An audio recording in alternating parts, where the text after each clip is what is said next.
I think it's possible. One of the reasons that my wife was so adamant that I retire is because I work incessantly. And she feels that it probably is shortening my life expectancy. And it's probably true. After I retired, my brother died suddenly. And my physician got very nervous about my health. Even though I look healthy, I run, I'm very athletic, I work out every day. And so we started examining my coronary arteries, and it turns out I have pretty bad coronary disease. Never had heart attack, never had any chest pain. So now I'm on like an ultra aggressive regimen to try to clean up my coronary arteries. Now, is that the case because of my work-life balance? Because I was going to mention this earlier. That's one of the other things about building companies is that your work-life balance often the balance is not there. It's just work.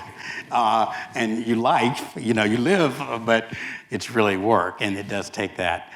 Can I make just one story? Because I think sometimes anecdotes are important to people in terms of really understanding what's going on. Brad is a rock star. I was talking to Brad before we came, and just how he thinks about things and thinks about the business and how people are critical to business and business is just wonderful. B is very lucky. When I was a student at Haverford, I was a freshman. This was 1978.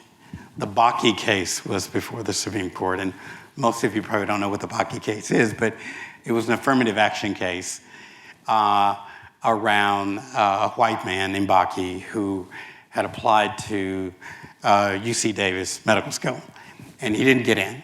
And he alleged that he didn't get in because the school was letting black kids in who had lower MCATs and lower GPAs. And in fact, that was true.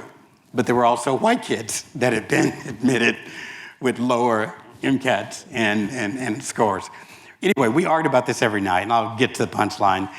This went on for a whole semester. And at the end of the semester, one of my friends got up and walked across the room because I'd been the only person arguing that whole semester in favor of affirmative action. And when this kid walked over, one of the other kids in the room said, "It's easy for you to decide with Ted tonight, but how are you going to feel in 5 years or in 4 years when he gets your position in medical school?" And nobody even realized what they said. But I immediately caught on what was said, and I said, "This is what this is really all about. This is about you thinking that these positions in medical school are yours, and the only way I can get them is to take it from you. That's not what this is about. This is about a world where we are trying to get the best and the brightest in the seat, in the job, irrespective, and discrimination has actually been preventing that. So I'm here to tell you that position in medical school has nobody's name on it, and I'm going to get it." and that's how I approached it. But it does point out subliminally. Nobody would have said it's about white privilege. Yeah.